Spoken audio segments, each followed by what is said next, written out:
Welcome to Sisters Inc., our podcast for and about women business owners, brought to you by Black Enterprise. I'm your host, Elisa Gums. Black women are the fastest growing group of entrepreneurs in America. And on every episode of Sisters Inc., we'll sit down with one successful CEO and share how she slays the challenges of being a Black woman in business. Today's episode is all about getting on the shelf. We're chatting with Grace Eleyae, the founder and CEO of her self-named company, which started in 2014 with protective hair accessories and is now expanding into a full lifestyle brand. She's approaching $9 million in annual gross sales, and her products can be found at major retailers such as Ulta, Sephora, Macy's, and Nordstrom. Welcome to Sisters Inc., Grace, and thanks so much for sitting down with us today. Thanks so much for having me. You started with just one product, the slap, or a satin-lined cap, which you created in response to one of your own experience. Can you tell us the story? Yeah, so in 2013, I'm half Kenyan and half Nigerian, and I was visiting my mom's native Kenya and all of our family out there. And at the time I had heat straightened hair. My hair was chemically straightened, but had a relaxer in. And I was also in the summertime in Kenya. And so we were driving back and forth to the coast. We had a round trip. It was probably like a 12 hours round trip to the coast. And I was bumping up against the headrest for about all those 12 hours. And my mom had warned me, you might want to wear a scarf because it can be really dry, really dusty. And again, like I said, my hair was already compromised. And unfortunately, I didn't take her advice because I was on vacation and I wanted to look cute. And unfortunately, I got about a 2-inch wide hole of breakage in the middle of my head, right where my head was bumping up against that headrest. And it was devastating. And it kind of started the wheels turning of there has to be something out there that is stylish enough for me to feel cute to wear on vacation, but also that is protective of the hair. And so that's where the wheels started turning. And over the course of the next year or so, I kind of just let the idea form, started looking at beanie construction and what about the satin? How do you put satin on the inside? How do you make it sure it doesn't slide off at night? How do you, because I really wanted something also that was this get up and go, you could wear it to bed and then you leave the house without having to put in a lot of work to doing your hair. And so there was all these pieces that were needed to come together. And over the course of that year, I just allowed it to kind of form. And I made the first prototype in February of 2014. You started out by selling your products on Etsy, which I think is super relatable for women entrepreneurs. What did that first experience with e-commerce teach you? So this was back when e-commerce was still relatively new. So people were doing ordering online, and Amazon was of course already in business, but people were still having trouble trusting that if I put my credit card in online, one, will it be safe? And two, will I actually get the goods that I ordered? And so we started with Etsy, and I was just making the products, I should say, myself on my own little home sewing machine. And I think I even have my first the receipt that I made on Word for our first customer. Her name was Doretha Green, I think out in like Maryland or something. And it was very much so. I didn't know anything. I started very green, and I feel like Etsy was a really good space to start getting my feet wet, start interacting with all of the different operational processes that go into the business. Like I said, I had to create my first receipt on a Word document that just kind of looked legit. And I put that into the package and I took it to the post office, and it was a very basic, I guess, way of doing things, but I was learning in the process. And I think it was a good place to learn for that. I think a lot of entrepreneurs struggle to make that first big leap from I figured out how to sell e-commerce through Etsy or eBay or Shopify to I got my product on the stores of a major retailer. How did you get your first retail distribution deal? Sure. So So our plan from the beginning was to go into retail. We knew that we wanted to go to be put on shelves, but because our product was kind of a mix between two worlds. It combined the fashion aspect of a beanie, but it had the function aspect of a bonnet. We knew that the product needed an explanation. We couldn't just go directly into Sally's and put it next to the bonnet, and because people would wonder, why is this bonnet so much more than the bonnet that I'm looking at? And then at the same time, we couldn't just go into Nordstrom or Macy's directly and put it in next to beanies, because people would wonder why there's satin on the inside of this beanie. And so we knew that the product needed an explanation. And so we partnered with influencers.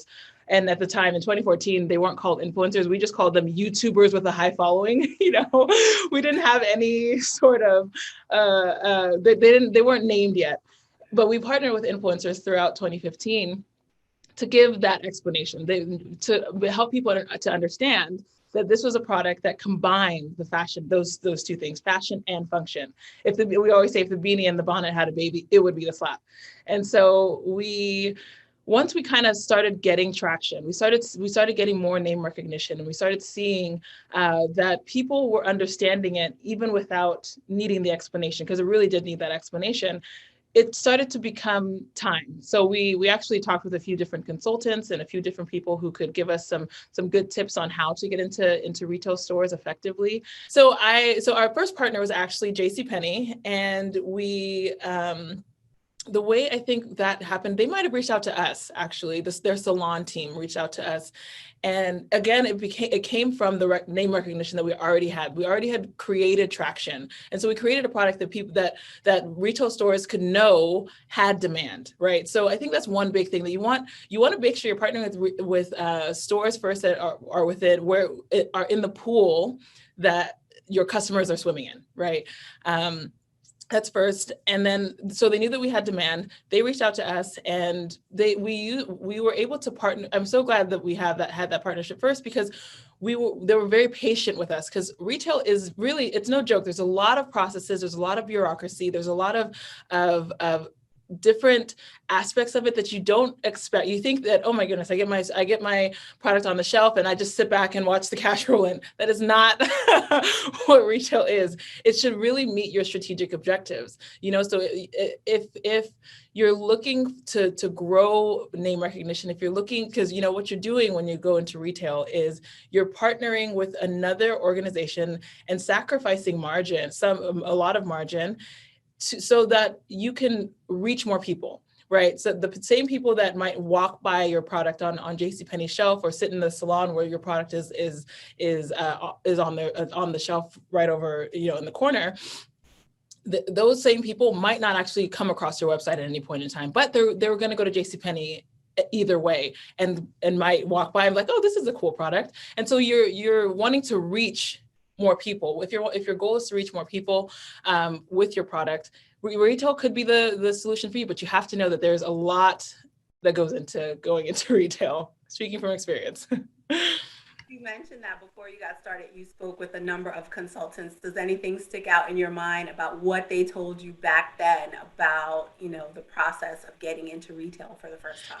Yeah. So there's so much information when you as soon as you get into the retail environment. One of the big things that I use, at least on the sales side, which was really helpful for me, was that I never reached out to anyone on LinkedIn, for example. I use LinkedIn. I would use LinkedIn as a tool to find out who the buyer or the assistant buyer or the assistant merchandising planner or whomever is within the organization. And then I would try to test some nomenclatures, right? So basically, what is the email format of the company? Is it at Ulta? Is it at Sephora? Is it at store dot, just try to test. So is it first name dot last name? Is it just first initial and combined with last name? And as soon as you and there are a couple that I got just because I emailed them directly that I probably wouldn't have gotten if I had messaged them via LinkedIn. And so that was one major strategy that, in terms of on the sales side, that was really helpful. I think because we also ship our products for e-commerce, a lot of our products weren't yet ready for the shelf, right? And so a lot of advice that we got was in making sure getting the packaging as we needed it to be retail ready. And so they helped a lot with that. And also the benefits of trade shows. They help kind of give us some benefits, because when you go to trade shows, you're not just, because your goal is not just to get the big box retailers. A lot of these regional stores and boutiques can also be really helpful in helping to get more exposure. And so they would list out the benefits of trade shows, how to work within a trade show, what to bring, and that kind of a thing. So they were really helpful. There's also something called Clarity.fm, I believe, that where you can find a lot of experts, and you pay them by, I think, the minute or something like that. And there were a couple that we found on there that can give you such good nuggets in just 15, 20 minutes. So I think a lot of times when people are starting out, they're like, they just want to get their product wherever they can get their product. When you were first pursuing retail, did you have a strategy in mind about where you eventually wanted Grace Eleyae products to be? We did. I think we sorted them out in like our goal retailers. We had our goal, and we didn't want to pigeonhole ourselves into any one particular arena. We really do believe a lot of the products that we have kind of fit into so many different markets and so many different buckets. Essentially, we can go into accessories, we can go into beauty, we can go into men's accessories, even winter. There's so many different buckets that our products fit into, and so we didn't want to actually pigeonhole ourselves into just one. And so we had we put our goal out. We prayed over it. We wanted to make sure we were just going into the right spaces and starting with the right partners. And so then our first strategies, like I said, we would email the customers, our potential buyers, and there were times, it's funny because pre 2020, really, some of these big stores, I was going into it with my sister and business partner. We were going into these small, we call them small rooms full of people who make big decisions, right, for these national retailers. We were going into these small rooms with people who had no idea what was needed for textured hair care, right? And so it was kind of like, let me give it to one of my friends, or let me give it to the multicultural buyer over there, or let me give it to so-and-so, and we'll see. It was one of those, we got a lot of we'll sees, and I think that there was a big push toward just multicultural education, I think, last year, that allowed for a lot more representation, even in those small rooms. That really helped for people that brought understanding. And so we had our goals, the ones that were the biggest ones, and on our list, like the Ultas, the Sephoras of the world. Like I said, it took some time, it took some education, and I think that it just became right at some point, and we got in. So you're now, of course, in multiple stores. How has the process of getting these retail deals changed as the company has grown, and sort of what have you learned that you're like, nope, I don't make those mistakes anymore? So I would say we're still in the learning process. So you can begin a conversation with the retailer 2 years before you're on the shelf, right? You can begin the conversation well before you actually get into any doors, and the process in between those, the time when you start the conversation to when you're on the shelves, is pretty extensive, right? You have to deal with connecting to their systems. Their systems typically are they transmit their purchase orders and different documents via something called electronic data interchange, I think is what it's EDI, and I think it stands for electronic data something. But so you have to figure out, there's so many things to figure out. There's the IT aspect, which is what I just mentioned with the EDI, but then on top of that, there's very specific requirements that you have to make sure that you're meeting when you're shipping. The things have to be labeled correctly. Things have to individual items need to be labeled correctly. Boxes filled with individual items need to be labeled correctly. Then you have to make sure you're sending it to the correct document detailing what you're sending and the amounts you're sending, because with every mistake you make, there's chargebacks, there can be penalties, there's all sorts of different things. And so we had to learn very quickly, and we're still learning. We're in the learning process. We're still establishing processes even as we speak. But a lot of the mistakes in terms of returning documents and telling them, oh, hey, we're going to be, these are the goods that we are going to be sending.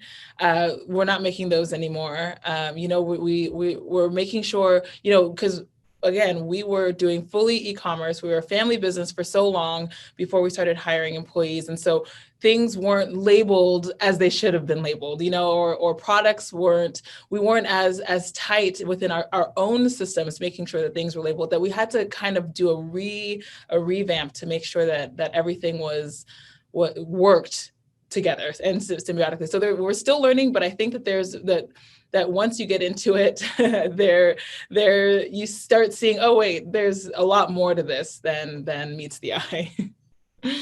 You mentioned that retail isn't sort of what everyone expects it is going into it. And you have such a strong e-commerce platform on your own, and you do give up margins, as you say, when you go into retail. How do you make those decisions about what's worth it for you in terms of the trade-off? Yeah, so there's a lot of different ways that we look at it. So again, because I think I went on vacation, and we weren't all on board with the idea of going to retail. It's like, we already have this established e-commerce space. Why do we want to change anything? And we weren't all on board with it. You lose a lot of control with retail. You have to make sure that you yourself are a good partner to these retailers, and making sure that you're also driving traffic to their stores, also to their websites, especially because some of the retail relationships we got was during the pandemic, where things were closed. So they too were online. And so we don't want to compete with your retail partners. So the decision, it took a lot for us to make the decision in the first place. But I think once you calculate down, just go down your first, you have to like split the income statements, right?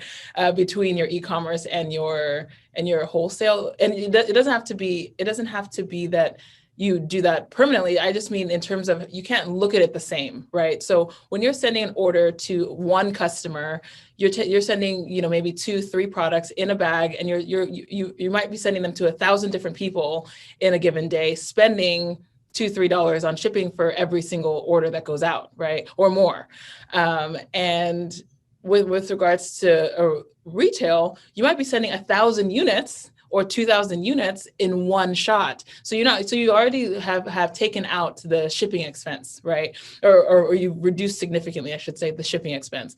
And then on top of that, you have less overhead, for example, because you don't have people. The preparation process for shipping out 2,000 units in one shot is a lot less than what it takes to pack 1,000 different ones. And so you might not need as many man hours or labor hours on the retail side as you do for the direct to consumer side. So there's give and take, there's trade-offs. So you're losing margin. And again, so the cost to get a customer also is a lot less on the retail side, because it's their customers that you're getting. So you don't have a really high marketing costs, really high digital advertising costs that you do on the direct to consumer side, where you have to actually bring people to your store online. You have to bring people into your space so that they can actually place the order. So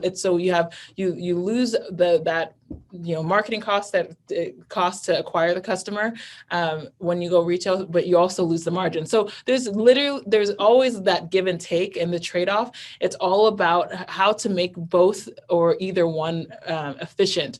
But I think one of the big things we had to do was kind of separate, because if you look at it apples to apples, it looks like you just lost 50% of your margin. And now, why would we want to do that?